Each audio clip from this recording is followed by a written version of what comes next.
नमस्कार सारे महत्वाकांक्षी अभ्यर्थी मित्रों और माननीय दर्शकों, ग्रोथ माउंट एजुकेशन के इस यूट्यूब मंच ग्रोथ माउंट यूपीएससी पर मैं ध्रुव जानी आप सबका हार्दिक स्वागत करता हूं। आज इस विशेष श्रृंखला के एक और उपाख्यान के तहत एक और महत्वपूर्ण कानून देखना है जिसका टाइटल आपको दृश्यमान है। टेलीग्राफ एक्ट 1885 यानी कि तार अधिनियम 1885 बहुत ही महत्वपूर्ण है और कम्युनिकेशन के क्षेत्र में भारत का यह एक प्रथम एडवांस कानून हम लोग मान सकते हैं। प्लस यह पूरी श्रृंखला अपने आप में न केवल मात्र संधि सेवा के विद्यार्थियों को ही समर्पित है, मगर उनके साथ जो न्यायिक परीक्षा के अभ्यर्थी है उनको भी समर्पित है और जो अन्य जिज्ञासु जो वर्ग है, जो समूह है, उनको भी यहाँ ऐसी जो है श्रृंखलाओं से, ऐसे उपाख्यानों से माहितियाँ मिल सकती है, वे भी प्रबुद्ध हो सकते हैं। प्लस यह श्रृंखला देखने का जो है जो प्रीरिक्विसाइट एलिमेंट है वो है आपका पॉलिटियन गवर्नेंस के जो बेसिक तत्व है उनकी समझ है। अन्यथा उनके बिना आप लोग यहाँ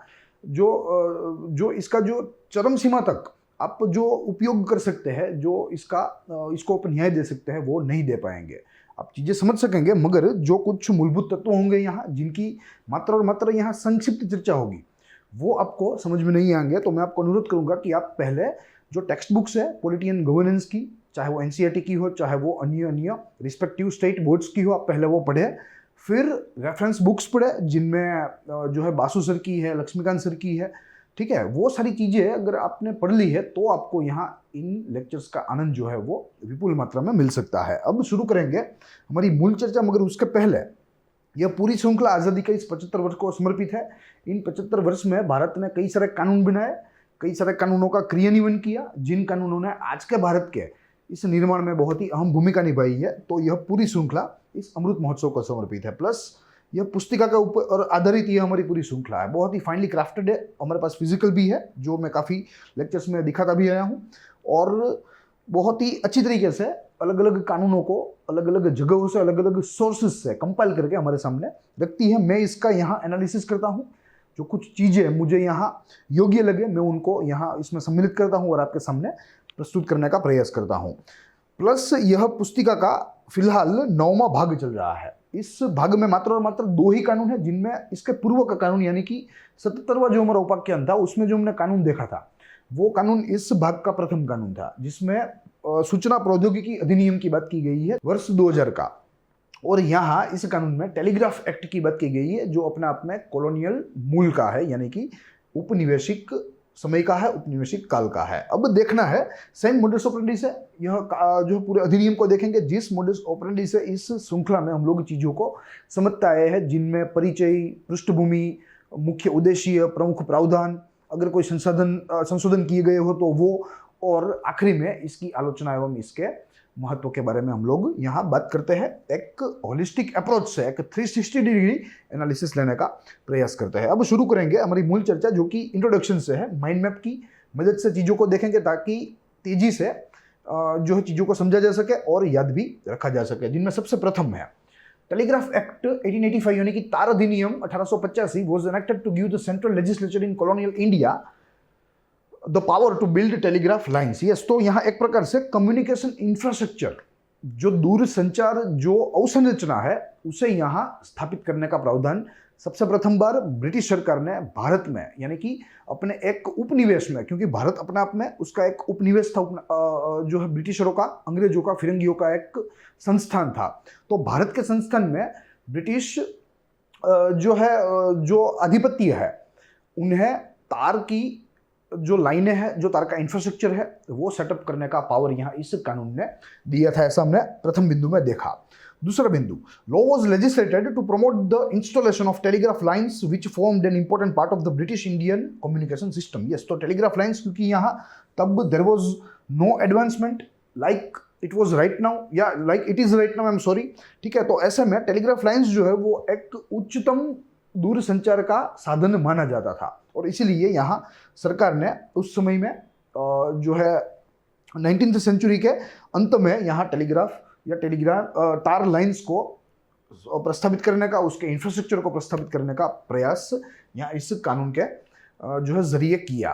this 150-year-old legislation with several amendments has come to govern wired and wireless telephony and digital communication in India. Yes, तो ये अपने आप में कॉलोनियल मूल का है, जिसका जिक्र मैंने किया, तो पुराना ही होगा।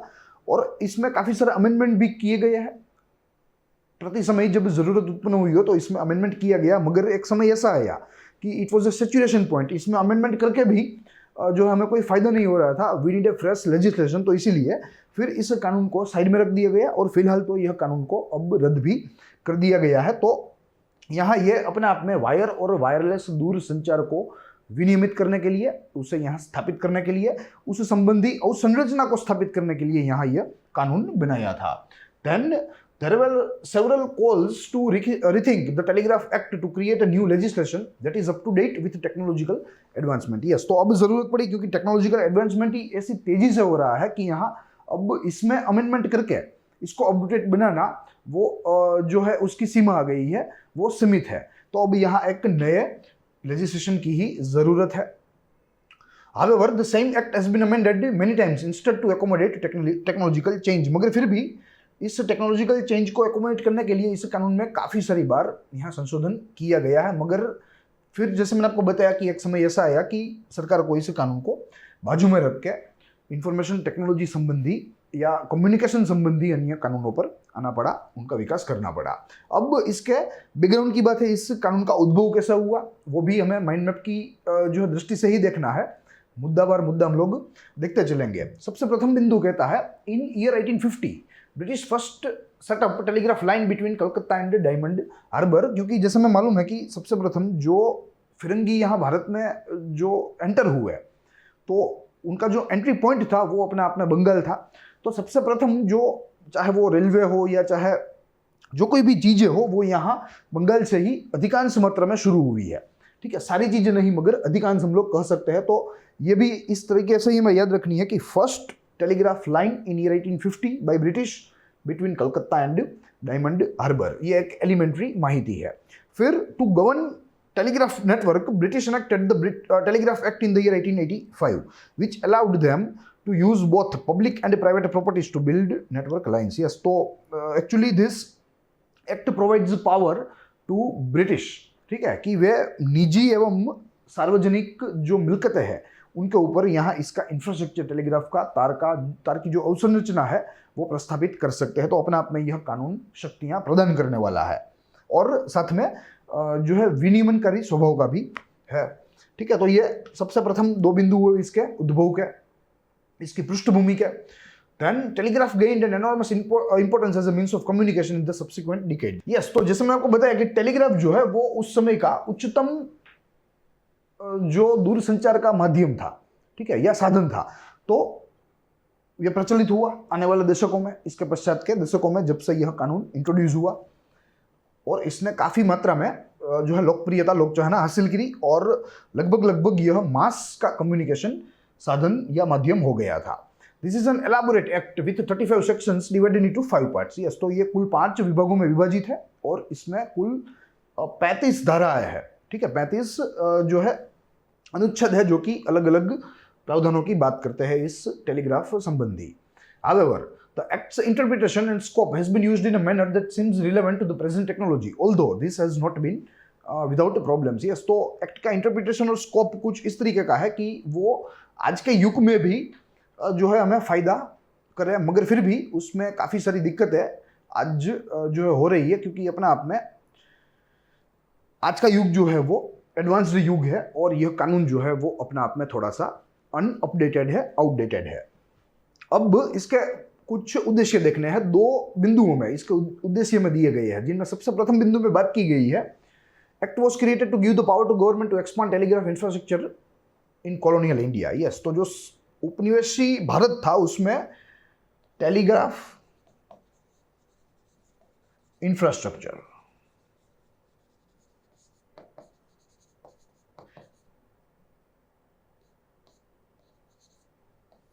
बनाने की जो शक्तियां हैं वो यहाँ ब्रिटिश हुकूमत को इस कानून ने दी। और दूसरा बिंदु, over past century it has been amended to accommodate new communication technology.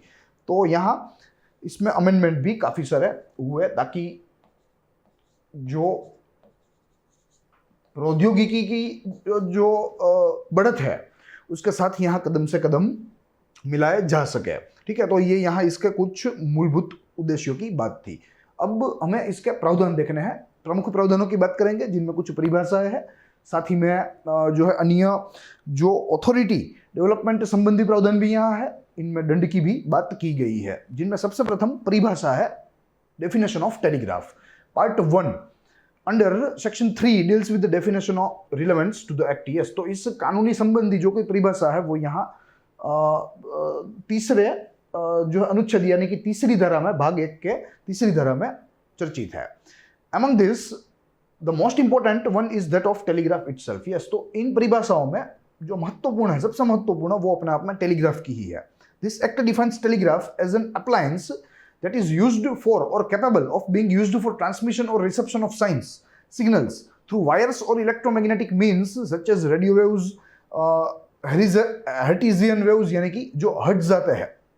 ठीक है, तो कुल मिलाकर टेलीग्राफ जो है वो एक ऐसा अप्लायंस है जो कि साइंस और सिग्नल्स का जो परिवहन है, जो ट्रांसमिशन है वो कर सकता है, चाहे वो वायर्ड कम्युनिकेशन के जो जरिए हो या वायरलेस कम्युनिकेशन टेक्नोलॉजी के जरिए हो। ऐसे अप्लायंस को यहाँ इस कानून के तहत टेलीग्राफ कहा गया है।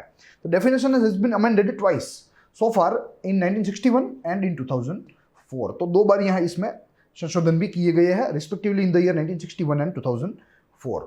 Then this section has also definition of telegraph authority, which means the Director General of Post and Telegraphs and a local authority, which means any municipal committee or district body. Yes, तो यहाँ ये तो स्वाभाविक है क्योंकि इस पूरी communication technology को विनियमित करने के लिए देयर शुड बी अथॉरिटी, प्राधिकरण होना जरूरी है। तो यहाँ राष्ट्रीय स्तर के प्राधिकरण की भी बात की गई है और स्थानिक स्तर के जो प्राधिकरण होते हैं जिनमें म्यूनिसिपल कमेटी और डिस्ट्रिक्ट बोर्ड शामिल है उनकी भी यहाँ चर्चा की गई है, उनको भी यहाँ सम्मिलित किया गया है। ये बात रही परिभाषाओं की। दूसरे बिंदु में privileges and powers of the government की बात की गई, यानी कि सरकार की शक्तियाँ एवं उनको मिलती जो है विशेष सिद्धियाँ आप कह सकते हैं, जिन्हें प्रिविलेजेस हम लोग कहते हैं। Part 2 of the Act outlines the exclusive privilege of the central government in establishing, maintaining and working telegram. Yes, तो यहाँ कुछ ऐसी विशेष शक्तियाँ हैं जो कि केंद्र सरकार में निहित है, जो इस कानून के भाग 2 में चर्चित है। This also means that the central government can grant a license for payment to any other party to establish the same. Yes, तो यहाँ कुल मिलाकर सारी जो शक्तियाँ हैं इस क्षेत्र उपक्षेत्र संबंधी वो केंद्र सरकार में ही निहित है और केंद्र सरकार के द्वारा ही इसका कार्यान्वयन किया जाएगा। As per section 4 sub clause 2, the central government can also delegate any और all of its power to the telegraph authority. Yes, और अगर लगे सेंट्रल गवर्नमेंट को कि भाई टेलीग्राफ अथॉरिटी को सारी शक्तियां दे देनी है, प्रदान कर देनी है, तो अंडर दिस पर्टिकुलर एक्ट या under this particular provision they can do so. ठीक है, section 4 sub clause 2 talks about the transmission of power from central government to the telegraph authority if central government requires. फिर section 5 grants an important privilege to the central government to take possession of licensed telegraph and order interpretation of messages in case of public emergency or in pursuance of public interest. Yes, तो राष्ट्रीय हित में, जनहित में या राष्ट्रीय हित में केंद्र सरकार के पास ऐसी कुछ विशेष शक्तियां हैं जिसके तहत टेलीग्राफ उस अप्लायंस को जो है वे पहले तो कॉन्फिस्केट कर सकते हैं और उससे जो संदेशा व्यवहार हुआ है उनको इंटरप्रेट भी कर सकते हैं, यानी कि उनको पढ़ सकते हैं, मगर वो पब्लिक इंटरेस्ट में होना चाहिए, लोक हित में होना चाहिए। तो धारा 5 जो है इस पर्टिकुलर एक्ट की वो यहाँ जो है व्यवस्था करती है। फिर this is a surveillance power to given to the government in order to prevent the misuse of technology. Yes, तो ये एक प्रकार का सर्विलियंस यानी कि सर्वेक्षण शक्ति है सरकार की कि भाई ऐसी चीज़ों का आप दुरुपयोग ना करें, राष्ट्र के खिलाफ ऐसी चीज़ों का उपयोग ना करें, लोगों के हित के खिलाफ ऐसी चीज़ों का उपयोग ना करें। This has been carried forward post independence too and allows the government to use it for phone tapping, IP address tracing, etc. Now if they see a need for it. Yes, तो यही प्रावधान carried forward हुआ है जो colonial regime का था, यही प्रावधान कैरिड फॉरवर्ड हुआ है आज इस स्वतंत्र भारत में, और कहा गया है कि टेलीग्राफ की जगह आज फोन है, तो फोन का टैपिंग अगर सरकार को जरूरी लगे तो वे कर सकते हैं विदाउट अवर कंसर्न। ठीक है, तो ये बहुत ही अपने आप में यहाँ महत्वपूर्ण बिंदु है। आईपी एड्रेस ट्रेसिंग यानी कि आप जो इंटरनेट का इस्तेमाल करते हो, आप किन किन जो है पेजेस के ऊपर विजिट करते हो, आपको ट्रैक भी सरकार के द्वारा किया जा सकता है इफ दे वांटेड। तो ये प्रोविजन अपने आप में टेलीग्राफ एक्ट 1885 से परकोलेट हुई है आज के इस 21st सेंचुरी में। फिर the third important power given under part 2 in section 8 of the act is the power to revoke license granted for establishing telegraph lines of the license is found to be in violation। yes if, यहाँ if है, ठीक है। तो जो telegraph lines जो बिछाने हैं, जो प्रस्थापित करने हैं, पूरा जो इंफ्रास्ट्रक्चर उसके लिए जो लाइसेंस आवंटित किए गए हैं, अगर उसमें कोई गैररीति दिखे तो इन दैट केस सरकार जो है वो ऐसे लाइसेंस को रद्द कर सकती है, ऐसी परवानगियों को रद्द कर सकती है, या ऐसी समझौतियों को भी वह रद्द कर सकती है। Then after universal obligation fund, तो ये भी यहाँ इस कानून के तहत ही जो है सेटअप होगा, मगर एक बात है कि यह संशोधन से सेटअप हुआ है, मूल कानून में इसका कोई उल्लेख नहीं है, इसका कोई प्रावधान नहीं है। 2004 के अमेंडमेंट से कहा गया है कि added a provision for the establishment of universal service obligation fund. The money received in this fund is credited to the consolidated fund of India, यानी कि जो भारत की जो संचित निधि है, ठीक है, उसमें यह सारा फंड जो है वो जाएगा और वहां से सरकारी कार्य के लिए लोगों के हित में इन पैसों का इस्तेमाल किया जाएगा। The same is administered according to the rules of the central government. The purpose of this fund is to ensure, what is the purpose, वो यहाँ लिखा है, it is to ensure that the service of the telecom sector reach everyone in the country. Yes, यह सुनिश्चित करना है, इस जो है निधि का मूलभूत उद्देश्य यह सुनिश्चित करना है कि भारत में प्रति नागरिक को, भारत के प्रति व्यक्ति को टेलीकॉम सर्विसेज तक पहुंच मिले, टेलीकॉम सर्विसेज का लाभ मिले। तो ये सुनिश्चित करने के लिए यहाँ ये फंड 2004 में इसको यहाँ इस कानून में जो है उमेरा गया है या सम्मिलित किया गया है, particularly the remote and rural areas, क्योंकि जैसे हमें मालूम है कि हमारे जो रूरल एरियाज है, जो हमारे रिमोट विलेजेस है, वहाँ कनेक्टिविटी नहीं है। जो 5G 4G की जो बातें हो रही है वो मात्र और मात्र अर्बन इंडिया तक सीमित है, ठीक है। तो इन दैट केस हमें रूरल कनेक्टिविटी का और ऐसे रिमोट विलेजेस कनेक्टिविटी का भी ध्यान रखना चाहिए, जो ध्यान यहाँ रखा गया है। और इनके वेलबींग के लिए, इनके वेलफेयर के लिए ही इन तक टेलीकॉम कम्युनिकेशन पहुंचे पूरी सर्विस, ठीक है, उसके लिए ही यहाँ ये यूनिवर्सल ऑब्लिगेशन फंड बनाया गया है। And anyone can donate in this particular fund. Plus power to establish telegraph lines on public and private property. Yes, जो हमने देखा कि ब्रिटिश सल्तनत को निजी एवं सार्वजनिक मिल्कत के ऊपर टेलीग्राफ लाइंस को प्रस्तावित करने का जो है प्रावधान यहाँ इस कानून में किया गया है, शक्तियां जो है वो इस कानून ने दी है, जिनमें सबसे प्रथम है part 3 of the act deals the power and the manners in which the central government can establish telegraph lines across the country. Yes, तो यहाँ इस कानून के तीसरे अध्याय में या तीसरे भाग में यह चर्चित है कि सरकार को टेलीग्राफ लाइंस को प्रस्तावित करने के लिए जो जो पावर्स दिए जाने चाहिए वो यहाँ दिए गई है, जो जो जिम्मेदारियां दी जानी चाहिए वो यहाँ दी गई है। While the telegraph authority can establish the lines across any property, the same must be shown to the necessary and the at least amount of property damage should occur when setting up these lines। तो ये सरकार के लिए कुछ ऐसी शर्त है, कुछ जो है ऐसा बिंदु है जो कि सरकार को ध्यान में रखना होगा जब वे टेलीग्राफ लाइंस को जो है बिछा रहे हो, उनको स्थापित कर रहे हो, कि जो बीच में जो प्रॉपर्टी आती है उनको, उनका डैमेज जो है वो कम से कम हो, ठीक है, ऐसी कुछ चीजें हैं। फिर in pursuance of the same the telegraph authority is also given the power to entry any property to set up, repair and remove telegraph lines और पोस्ट। यस, तो यहाँ सरकार को ये जो है संपूर्ण सत्ता है कि अगर टेलीग्राफ लाइंस को लेकर कोई ऐसे रिपेयरिंग कार्य करने हैं या कोई चीजें प्रस्थापित करनी है या कोई चीजें वहां से निकालनी है, तो in that case they can enter any property, चाहे वो सार्वजनिक हो चाहे वो निजी हो। Further, the telegraph authority can also alter the position of gas and water pipes of drains when exercising its power of setting up telegraph lines. If it comes in conflict with the local authority in doing so, the central government can appoint an officer to determine the results of the dispute. Yes, तो यहाँ कहा गया है कि जब यह प्रस्तावित प्रक्रिया चल रही है टेलीग्राफ लाइंस की, पूरा जो इंफ्रास्ट्रक्चर है वो डेवलप हो रहा है, तो इन दैट केस अगर कोई कॉल्यूशन हो रहा है वाटर पाइप्स के साथ या इलेक्ट्रिसिटी पाइप्स के साथ, तो इन दैट केस जो टेलीग्राफ एक्ट के तहत सेंट्रल गवर्नमेंट जो है वो प्रेशर करेगी कि ऐसी लाइंस को जो है दूसरी जगह पर ले लिया जाए। और अगर कॉन्फ्लिक्ट हो गया तो यहाँ सेंट्रल गवर्नमेंट के द्वारा एक अफसर को नियुक्त किया जाएगा जो इस पूरे मामले को सुनेगा और जो है अप्रोप्रिएट एक जवाब देगा, अप्रोप्रिएट एक डिसीजन लेगा। ठीक है, तो ये सारी चीजें हैं।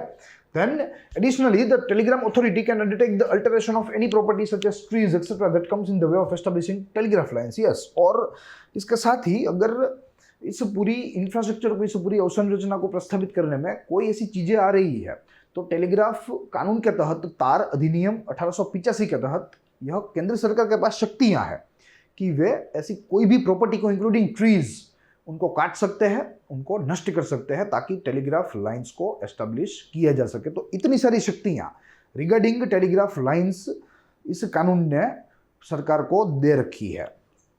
फिर पेनल्टीज यानी कि दंड की बात यहां की गई है। Part 4 of the telegraph act deals with the penalty for violating the provisions of the act. Yes, तो यहाँ चौथे भाग में दंड के बारे में, इस कानून के प्रावधानों को अगर उल्लंघन आप करोगे तो आपको दंड होगा, वो बातें यहाँ इस भाग में चर्चित है। The offenses captured under this act can essentially be divided into 3 broad categories. सबसे प्रथम violations relating to the unauthorized use of telegraph lines. Second, violations pertaining to opposing the building of new telegraph lines. And third, offenses relating to the unlawful interpretation of telegraph messages. ठीक है, तो ये 3 मुख्यतः हम लोग heading कर सकते हैं ऑफेंसेस के, जो कि यहाँ इस कानून में विभाजित है 3। ठीक है, सबसे प्रथम violation relating to unauthorized use of telegraph lines, दूसरा pertaining to opposing the building of new telegraph lines. अगर किसी भी जो है विस्तार में, किसी भी एरिया में, कोई ग्रामीण एरिया समझ लीजिए फॉर एग्जांपल, और वहाँ अगर यह लाइनें प्रस्तावित हो रही है और वहाँ स्थानिक विरोध हो रहा है, तो इन दैट केस वो सारे विरोधकारी जो है, वो सारे जो प्रदर्शनकारी है, वे इस कानून के तहत दंडित होंगे, वे कानून के तहत अपराधी माने जाएंगे। और तीसरा, unlawful interpretation of telegraph message, कोई जो है लॉ के आधार के बिना कोई भी सरकारी एजेंसी के द्वारा ऐसे मैसेजेस को इंटरप्रेट करना, किसी की जो है प्राइवेसी का हनन करना, निजता का उल्लंघन करना, निजता के अधिकार का, वो अपने आप में इस कानून के तहत अपराध माना जाएगा और उसके लिए दंड के प्रावधान भी रखे गए हैं।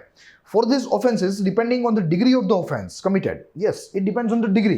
ठीक है, जो सजा है वो ऑफेंस की डिग्री के ऊपर डिपेंड करेगी, कितनी तीव्रता का उल्लंघन किया है, जितनी ज्यादा तीव्रता दंड उतना ज्यादा।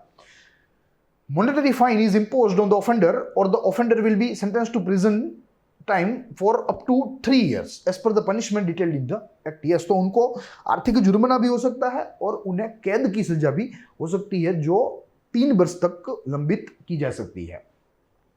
ठीक है, तो यह दंड के प्रावधान है। अब हमें इस कानून के 2 पक्षों के बारे में देखना है, जिनमें एक बाजू आलोचनात्मक बिंदुओं के बारे में बात करेंगे जो कि इस कानून संबंधी है, और दूसरी बाजू हमें इसके महत्व के बारे में समझना है। सबसे प्रथम शुरू करेंगे आलोचना से। प्रथम बिंदु कहता है, telegraph rules for giving excessive surveillance power to the government on pretext of national security. Yes, कहा गया है, सबसे प्रथम आलोचना यह है कि राष्ट्रीय सुरक्षा के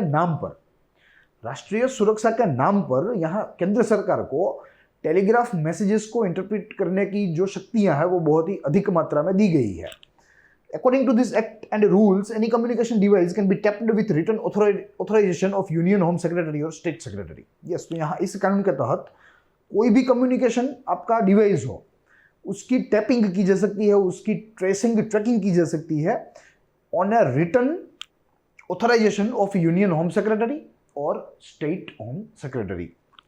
तो ये इसका पहला बिंदु है कि सरकार को अधिक सत्ताएं, अधिक शक्तियां दे रखी है in case with the interpreting the telegraph messages. Then, while there is a growing body of case laws that ensures the right of privacy is protected, the act itself must try to incorporate this. Yes, अब जब ऐसे केसों की तादाद बढ़ रही है जिनमें अदालत के द्वारा, जिनमें हमारी न्यायिक संस्थाओं के द्वारा ऐसा रुख बनाया जा रहा है कि भाई निजता का जो अधिकार है उसे संरक्षण मिलना चाहिए, उसकी रक्षा होनी चाहिए, तो इन दैट केस यह कानून को भी ऐसा प्रावधान अपने आप में सम्मिलित कर लेना चाहिए। तो ये इसकी जो है इसका दूसरा आलोचना का बिंदु है। ऑन द कॉन्ट्ररी, हमें इसके महत्व के बारे में देखना है। कुछ बिंदु हमारे पास है, 2 है कुल मिलाकर, जिनमें सबसे प्रथम कहता है, it is an important act that provides itself as a foundational legislation that governs India's digital communication system. Yes, तो ये अपना आप में एक मॉडल एक्ट की तरह कार्य करता है। जैसे हमने आपको बताया कि भाई शुरुआत में टेलीग्राफ जो है वो एक सर्वोच्च दूरसंचार का साधन था, माध्यम था, तो यह कानून बनाया।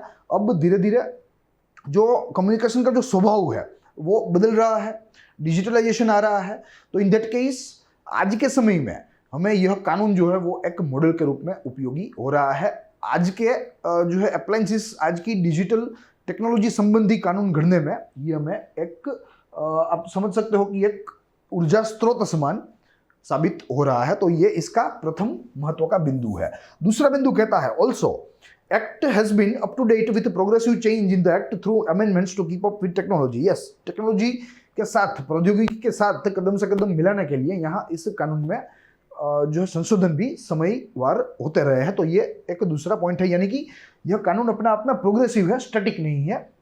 ये इसका दूसरा महत्व का बिंदु है। तो ये कुल मिलाकर इसकी दो बाजू थी, एक बाजू आलोचना और एक बाजू महत्व। अब कुछ माहितियां हैं जो कि यहाँ इस टेलीग्राफ और टेलीग्राफ टेक्नोलॉजी के साथ संबंधी है, जिसको हम लोग देखेंगे। देखिए 1857 का रिवोल्ट जो है उससे ब्रिटिशर अंग्रेजों को यह बात जो है वे सुनिश्चित उन्होंने कर लिया कि भाई without any type of communication system, without any type of communication system in India we are not going to tackle या we are not able to tackle Indians.